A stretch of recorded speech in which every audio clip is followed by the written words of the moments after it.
Hi guys, welcome to our channel Telugu audio stories with Maithri. నా ఛానల్ని ఎవరైనా ఫస్ట్ టైం చూస్తున్నట్టయితే తప్పకుండా లైక్ చేయండి, షేర్ చేయండి అండ్ సబ్స్క్రైబ్ చేసుకోండి. నా ప్రేమ నువ్వే పార్ట్ 46. ఇక లేట్ చేయకుండా స్టోరీలోకి వెళ్ళిపోదాం. ఐ నో, బట్ నాకు ఫీవర్ లేదు అని చెప్తూ వెంటనే తన రూమ్కి వెళ్ళిపోతుంది పూజ. దూరం నుంచి అంతా చూసిన మీరా పూజ వెనకాల ఫాలో అవుతుంది. అదేంటి ఇంత చిన్న టచ్ కి ఫీల్ అయిపోతుంది? ఇప్పుడు నేను ఏమన్నానని అనుకుంటాడు సాకేత్. ఏమైంది మేడం గారు అలా వెళ్ళిపోయారు అంటూ వస్తాడు రఘు. జరిగింది చెప్తాడు సాకేత్. సిగ్గుపడిందేమో అంటాడు రఘు. నాకు ఫీల్ అయినట్టు అనిపించింది అంటాడు అయోమయంగా సాకేత్. తనకు క్లారిటీ లేదు. పూజ ఎందుకు వెళ్ళిపోయిందో తన ఫేస్ లో కూడా ఏమీ కనిపించలేదు. అయినా నేనేదో క్యాజువల్ గా టచ్ చేశాను, దానికి అంత ఫీల్ అవ్వాలా? మరీ ఎక్కువ చేస్తుంది అంటాడు సాకేత్. ఫీల్ అయి వెళ్ళిపోయిందో సిగ్గుపడే వెళ్ళిపోయిందో కాసేపట్లో తెలుస్తుంది అంటాడు రఘు. ఎలా తెలుస్తుంది అడుగుతాడు సాకేత్. తెలుస్తుంది, ఫీల్ అయితే కిందికి రాదు.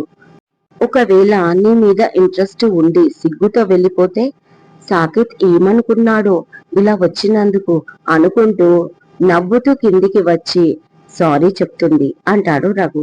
నిజమా? ఇలా జరుగుతుందంటావా? వెన్నెల ఆ టైప్ కాదు అంటాడు కోపంగా ఫేస్ మార్చుకొని సాకేత్. వెన్నెల ఎవర్రా? నేను స్ఫూర్తి మేడం గురించి చెప్పాను అంటాడు రఘు. ఈ పేరు తెలీదు కదా? రే లూజ్, స్ఫూర్తి మేడం మీ అందరికి, నాకు వెన్నెల అంటాడు కాలర్ ఎగిరేస్తూ సాకేత్. అబ్బో అనుకుంటాడు రఘు. ఏమైంది మేడం అని అడుగుతుంది మీరా. ఏం లేదు అంటుంది తన రూమ్ లో విండో పక్కన కూర్చున్న పూజ. ఆ సాకేత్ సార్ ఎక్స్ట్రాల్ చేస్తున్నాడు కదా అంది మీరా. అదేం లేదు వదిలేయ్ అంటుంది పూజ. మీకు ఏమి అనిపించడం లేదా అడిగింది మీరా. అంటుంది కన్నీళ్లు పెట్టుకుంటూ పూజ. ఏమైంది కంగారుగా అడుగుతుంది మీరా. ఏమో ఏడుపు వస్తుంది అంటుంది పూజ కంట్రోల్ చేసుకుంటూ. ఊరుకోండి మేడం, మనం ఎప్పుడు ఇక్కడే ఉంటామా? 2 రోజుల్లో వెళ్ళిపోతాం ఓదారుస్తుంది మీరా. అంటూ నాన్నకి ఫోన్ కలవడం లేదు అంది. రానా సార్కి కూడా కదా అంది మీరా. మీ సార్తో నాకేంటి అవసరం అంటుంది పూజ కోపంగా. అందుకే కదా ఏడుపు వస్తుంది అల్లరిగా అంటుంది మీరా. అందుకే అని ఎలా చెప్పగలవు మీరా అని అడిగింది. తెలుస్తుంది మ్యామ్, మీరు సార్ని బాగా మిస్ అవుతున్నారు. మీ బాధలో మీరుంటే ఆ సాకేత్ ఎక్స్ట్రాలు చేసేసరికి ఆ కోపం ఈ కోపం కళ్ళలోంచి బయటికి వస్తుంది అని చెప్పి కరెక్ట్ గా మిస్ చేసిన మీరా. అదేం లేదు, అయినా నేను మిస్ అయితే సరిపోతుందా మీ సార్ని? ఆయన కూడా మిస్ అవ్వాలి నన్ను అంటుంది కళ్ళు తుడుచుకొని పూజ. మా సార్ మీ టైప్ కాదు. మీరు మిస్ అయితే ఏడుస్తారు మేడం, కానీ మా సార్ అదిగో అలా వస్తారు అంటూ రానా రావడం చూపిస్తుంది విండో నుంచి మీరా. పెద్ద షాక్ పూజకి. నిజమేనా అన్నట్లుగా చూస్తుంది. Blue colour jeans, white t shirt, కళ్ళకి షేడ్స్ పెట్టుకొని అప్పుడే కార్ దిగాడేమో. సెక్యూరిటీతో మాట్లాడుతూ గేట్ అవతల నిల్చున్నాడు రానా. తన కళ్ళని తానే నమ్మలేకపోయింది పూజ. ఇంత పెద్ద సర్ప్రైజా నాకు అనుకుంటూ మీరాని అక్కడే వదిలేసి హ్యాపీగా పరుగున కిందికి వచ్చేసింది. అప్పటి వరకు రానా గేట్ లోకి ఎంట్రీ ఇచ్చాడు. పరిగెత్తుకుంటూ వచ్చిన పూజని చూసి ఆశ్చర్యపోయాడు సాకేత్. రఘు చెప్పింది నిజమేనా అనుకుంటూ లేచి నిలబడ్డాడు. చున్నీ చేతిలో పట్టుకుని నలిపేస్తూ గేటు వైపు అడుగులు వేస్తుంది చాలా నెమ్మదిగా, పైగా నవ్వుతూ. వెనకాల ఉన్న రానాని చూడకుండా తన కోసమే వస్తుంది అనుకుంటూ సాకేత్ 2 అడుగులు ముందుకు వేశాడో లేదో పూజ నవ్వుకుంటూ సాకేత్ ని క్రాస్ చేసి ముందుకు వెళ్ళిపోతుంది. షాక్ అవుతూ ముఖం చిట్లిచ్చి వెనక్కి తిరిగేసరికి రానా కనబడ్డాడు. అప్పుడు తగులుతుంది మరో పెద్ద షాక్ సాకేత్ కి. అలాగే చూస్తూ ఉండిపోతాడు. పైన రూమ్ లోకి తీసుకెళ్తుంది పూజ రానాని. వెళ్ళగానే రానా పూజని వాటేసుకుని ఎందుకు ఏడ్చావు అని అడుగుతాడు. నేనేమి ఏడవలేదు అంటుంది. కంటి కిందిగా అంటిన కాటుకని తీసి ఇదెందుకు స్ప్రెడ్ అయింది? నీ ఫేస్ ఎందుకు డల్ గా ఉంది అని అడుగుతాడు రానా. ఇంత చిన్న విషయం కూడా గమనిస్తాడా అనుకుంటూ ఫేస్ వాష్ చేసుకున్నా అంటుంది. అది అబద్ధం, నిజం చెప్పు, లేకపోతే పనిష్మెంట్ వేరేగా ఉంటుంది అంటూ తన పెదాల వైపు చూస్తాడు. బాబోయ్, ఇప్పుడు ఇది అవసరమా అనుకుంటూ అమ్మ నాన్నకి ఫోన్ కలవలేదు అంటుంది పూజ. అందుకే కదా నేను వచ్చింది. నిన్నటి నుంచి ఫోన్ కలవడం లేదు నీది, కొంచెం టెన్షన్ గా అనిపించింది అంటూ రూమ్ అంతా గమనించి చూసి ఇక్కడే నీకు కంఫర్ట్ గానే ఉంది కదా అని అడుగుతాడు. "ఉమ్, అయితే నువ్వు నాకు కాల్ చేసావా బావా?" ఆశ్చర్యంగా అడిగింది పూజ. చేశాను. ఏం అలా అడిగావు అడిగాడు రానా. ఏం లేదు, మీరు వచ్చినందుకు నాకు చాలా హ్యాపీగా ఉంది అంటూ బెడ్ పై కూర్చొని నవ్వుతుంది పూజ. అవునా, తనని చూస్తూ అన్నాడు. "ఉమ్, నాతోనే ఉంటారు కదా హైదరాబాద్ వెళ్లే వరకు" అంటుంది సీరియస్ గా పూజ. అందుకే కదా వచ్చింది అంటూ రెండు చేతులు చాచగానే మళ్ళీ తనకు తెలియకుండానే అతని కౌగిట్లో వాలుతుంది పూజ. వెంటనే, బావా, మీరు ఫ్రెష్ అప్ అవ్వండి, నేను మీకు డిన్నర్ తీసుకొస్తాను అంటుంది. మీరా రానా బ్యాగ్ చేతికి ఇవ్వగానే మీరాని డిన్నర్ చేయమని పంపిస్తుంది పూజ. రానా వాష్రూమ్ లోకి వెళ్ళగానే తనకి నైట్ డ్రెస్ తీసిపెట్టి తన రూమ్ లో ఉన్న హెయిర్ కోమ్, కోల్డ్ క్రీమ్ తెచ్చి టేబుల్ పైన పెట్టి రానా ఫోన్ ని ఛార్జింగ్ లో పెడుతుంది. ఇక కిందికి వెళ్లేసరికి దాదాపు అందరి డిన్నర్ కంప్లీట్ అవ్వడంతో చలిమంటలు దగ్గర కూర్చుంటాడు వంట మనిషి. అతనికి విషయం చెప్పగానే రైస్ అయిపోవడంతో చపాతీ పిండి తీస్తాడు. అంతమందికి వండాలంటే వంటింట్లో కష్టమని వరండాలోనే స్టవ్ సెట్ చేసుకుంటాడు. దూరం నుంచి పూజని గమనిస్తూ ఉంటాడు సాకేత్. నేను చపాతీ చేస్తాను, మీరు ఏదైనా కర్రీ ప్రిపేర్ చేయండి అని చెప్తుంది పూజ. మేడం మీరు చేస్తారా? వద్దమ్మా అంటాడు ఆశ్చర్యంగా వంట మనిషి. హా, అందులో ఏముంది, మరేం పర్వాలేదు, మీరు వెజిటబుల్స్ కట్ చేయండి అంటూ చపాతీ చేస్తుంది పూజ.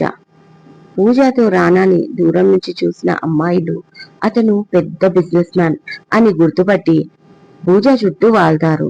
అందులో కొంతమంది hospital staff, junior lady doctors కూడా ఉన్నారు. మేడం, ఇందాక వచ్చింది విక్రాంత్ రానా కదా, లాస్ట్ ఇయర్ అవార్డు వచ్చింది బెస్ట్ బిజినెస్ మ్యాన్ గా అడుగుతుంది ఒక అమ్మాయి. అవును అని సమాధానం ఇచ్చి చపాతీ ప్రిపేర్ చేస్తుంది పూజ. సారీ మేడం, ఇది మీ పర్సనల్ మ్యాటర్ గా అడుగుతున్నాం అనుకోవద్దు, మీ బాయ్ ఫ్రెండా రానా సార్ అని అడుగుతారు. ఆ మాటకి తను నవ్వుతూ, మా మదర్ వాళ్ళ బ్రదర్ కొడుకు, నాకు బావ. ఇన్ఫాక్ట్ నేను మా మమ్మీ డాడీని కలవడానికి మా బావే కారణం అంటుంది పూజ అసలు విషయం దాటేసి.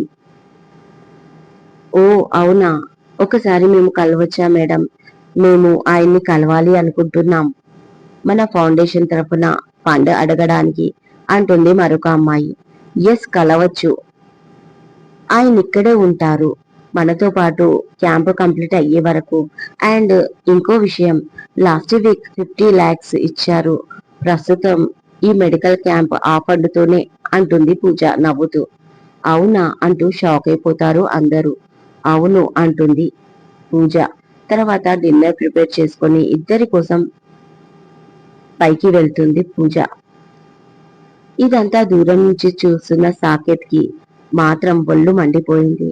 తను అన్ని పనులు చేస్తుంది, అందరితో ఫ్రీగా మాట్లాడుతుంది, అసలు నేను చెప్పినట్టు వినడం లేదు అనుకుంటూ కోపంగా తన రూమ్ కి వెళ్తాడు పూజ వెనక ఆమెని గమనిస్తూ. ఎందుకంత కష్టపడుతున్నావు, మీరా తెచ్చేది కదా అంటాడు రానా వడ్డిస్తున్న పూజని. పర్లేదు బావా అంటూ తను కూర్చుంది ప్లేట్ తీసుకొని.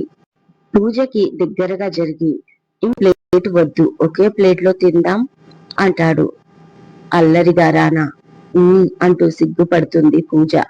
ఇద్దరు ఎదురెదురుగా కూర్చొని ఒకే ప్లేట్ లో తింటారు. మధ్య మధ్యలో రానా పూజకి తినిపిస్తాడు. హ్యాపీనెస్ తో పొంగిపోతుంది పూజ. తనకు తెలియకుండానే ఎక్కువ తినేస్తుంది.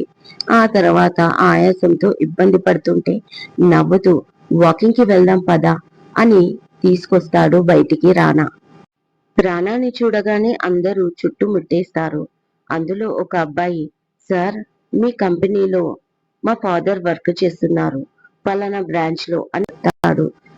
మరో కొంతమంది మీరిచ్చిన స్కాలర్షిప్ తోనే చదువుకున్నాం అని చెప్తారు.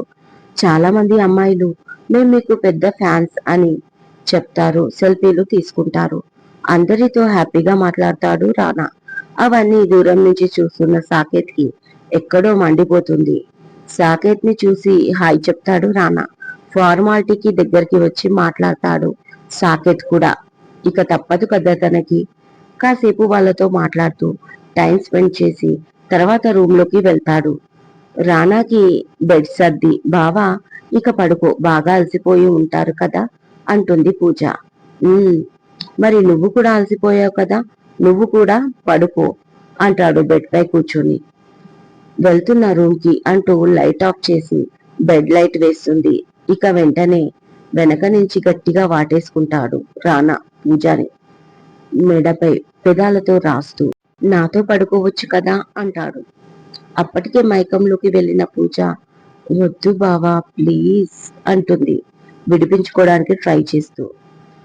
పూజని తన వైపు తిప్పి మెల్లిగా చేతుల్లోకి ఆమె ఫేస్ తీసుకొని పూజ పెదాలు బటన వేలుతో రాస్తూ, అవును డిన్నర్ లో స్వీట్ మిస్ అయింది, నాకు స్వీట్ కావాలి అంటూ పూజా పెదాలని అందుకుంటాడు రానా. ఇదండి ఇవాళటి ఎపిసోడ్. ఈ ఎపిసోడ్ మీకు నచ్చినట్టు అయితే నాకు కామెంట్ లో చెప్పండి. అలాగే లైక్ చేయండి, షేర్ చేయండి, సబ్స్క్రైబ్ చేసుకోండి నా ఛానల్.